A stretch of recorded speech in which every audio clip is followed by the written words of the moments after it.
सोच कर देखिए, क्या होगा अगर हमारा पास्ट, हमारा अतीत, असल में हमारी जिंदगी कंट्रोल कर ही नहीं रहा हो। क्या होगा अगर वो चीज़ जो खुशियों को अंदर ही अंदर ख़त्म कर रही है, वो कुछ और नहीं बल्कि दूसरों की अप्रूवल, दूसरों की हाँ पाने की गहरी लत हो। आज के इस पूरे विश्लेषण में हम एक बहुत ही कड़वे सच का सामना करने वाले हैं। पता है, ज़्यादातर लोग ये कभी रियलाइज़ ही नहीं कर पाते कि उनकी नाखुशी कोई जेल नहीं है, बल्कि वो एक ऐसी जगह है जहाँ छिपना बहुत आसान और सेफ लगता है। तो चलिए इस भ्रम को हमेशा के लिए तोड़ते हैं। जरा गहराई से इस पर विचार करते हैं। अगर अतीत हमें कंट्रोल नहीं कर रहा तो फिर कौन कर रहा है? हम अपनी पूरी जिंदगी सिर्फ और सिर्फ दूसरों की एक्सेप्टेंस के लिए जीते हैं। माता पिता से तारीफ चाहिए, दोस्तों से वैलिडेशन चाहिए, टीचर्स से, इस पूरी सोसाइटी से। हम खुद को लिटरली ऐसे सांचे में ढालते हैं ताकि लोग बस हमें पसंद कर लें। रिजेक्शन से बचने के लिए इंसान अक्सर अपनी असली पहचान, अपना असली नेचर तक बदल देता है। लेकिन यहीं पर एक बहुत बड़ी और खतरनाक सच्चाई छिपी हुई है। सच्चाई ये है कि ये जो नाखुशी है ना, ये कोई जेज नहीं है। ये छिपने की एक बहुत ही सुरक्षित जगह बन चुकी है, क्योंकि जितना ज्यादा बाहर से वैलिडेशन की तलाश की जाती है, इंसान अंदर से उतना ही पावरलेस, उतना ही कमजोर बनता जाता है। हम जाने अनजाने अपनी जिंदगी का पूरा कंट्रोल दूसरों के हाथों में सौंप देते हैं, सिर्फ ये सोचकर कि चलो अगर वो खुश है तो हम भी सेफ हैं।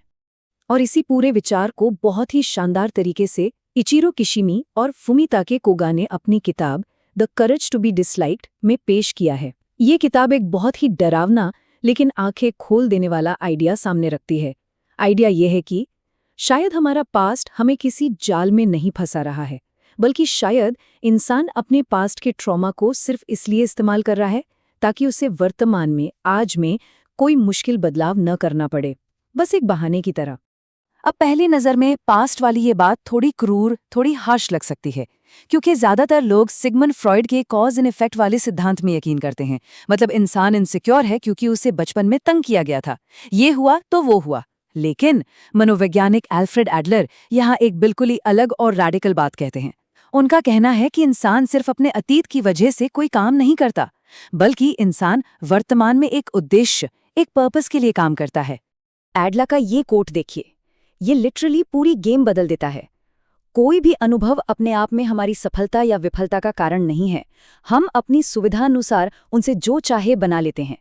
मतलब कोई भी एक्सपीरियंस अपने आप में हमें सफल या विफल नहीं बनाता। हम अपने अनुभवों से वही मतलब निकालते हैं जो हमारे आज के उद्देश्य के लिए फिट बैठता है। क्योंकि जरा सोचिए, अगर आज के दुखों का कोई छिपा हुआ उद्देश्य है तो इसका सीधा सा मतलब है कि फ्यूचर फिक्स नहीं है। बदलाव पूरी तरह से हमारे अपने हाथ में है। तो चलिए इसी से जुड़े हमारे पहले हिस्से की तरफ बढ़ते हैं, सोशल स्कोरबोर्ड और कैसे सभी परेशानियां आपसी संबंधों से जुड़ी हैं। अब सवाल ये उठता है कि अगर बदलाव हमारे हाथ में है तो हम हमेशा इतने परेशान क्यों रहते हैं? इसका सीधा सा जवाब है तुलना, यानी कंपैरिजन। और हमारी इस मॉडर्न लाइफ ने तो इस तुलना को और भी खतरनाक बना दिया है। स्टेटस, लुक्स, सक्सेस और अटेंशन। आज की इस भाग-दौड़ भरी दुनिया और सोशल मीडिया ने पूरी जिंदगी को एक ऐसा स्कोरबोर्ड बना दिया है जहां हर इंसान बस थका हुआ है। सब एक ऐसी रेस को जीतने की जी-तोड़ कोशिश कर रहे हैं जिसे असल में कोई पूरी तरह समझता भी नहीं है। सभी समस्याएं पारस्परिक संबंधों की समस्याएं हैं। ये एडलेरियन साइकोलॉजी का बिल्कुल कोर सिद्धांत है। अगर कल्पना की जाए कि कोई इंसान इस पूरे यूनिवर्स में, इस पूरे ब्रह्मांड में बिल्कुल अकेला है, तो उसकी सारी इनसिक्योरिटीज उसी पल तुरंत खत्म हो जाएंगी। जब कोई दूसरा देखने वाला ही नहीं है तो न कोई कंपटीशन होगा, न किसी से पीछे छूटने का डर। सब कुछ तो दूसरों से ही जुड़ा है।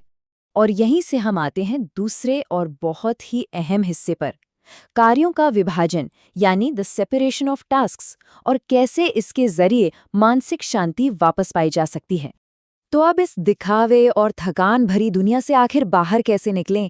यहीं पर द सेपरेशन ऑफ टास्क्स यानी कार्यों का विभाजन एक गेम चेंजर साबित होता है। इसमें सबसे पहले खुद से बस एक सवाल पूछना होता है, ये किसका काम है? मतलब लोग क्या सोचते हैं, भाई वो उनका काम है। अपनी जिंदगी को ईमानदारी से कैसे जीना है, वो हमारा काम है। हमें बस एक साफ बाउंड्री बनानी है, न दूसरों के कामों में दखल देना है और न ही किसी को अपने कामों में दखल देने देना है। That's it. परेशानी तब शुरू होती है जब ज्यादातर लोग हर किसी के ओपिनियन को मैनेज करने की कोशिश करते हैं और इसी चक्कर में खुद को पूरी तरह एग्जॉस्ट कर लेते हैं। उन्हें लगता है कि सबका अप्रूवल मिल जाए, लेकिन सच कहें तो ये एक बिल्कुल असंभव लक्ष्य है। यूनिवर्सल अप्रूवल जैसी कोई चीज नहीं होती। और जिस पल हम दूसरों की उम्मीदों का ये भारी भरकम बोझ उठाना बंद कर देते हैं ना, दिमाग अपने आप शांत होने लगता है। सालों बाद पहली बार ऐसा लगता है जैसे खुलकर सांस आ रही हो। अब बढ़ते हैं तीसरे और सबसे क्रूशियल हिस्से की तरफ, स्वतंत्रता की नई परिभाषा और नापसंद किए जाने का साहस। असली आज़ादी पाने के लिए असल में किस चीज़ की ज़रूरत होती है? ये इस पूरे विश्लेषण का सबसे गहरा और शायद थोड़ा चौंकाने वाला विचार है। असली आज़ादी सबका चहेता बनने में बिल्कुल नहीं है।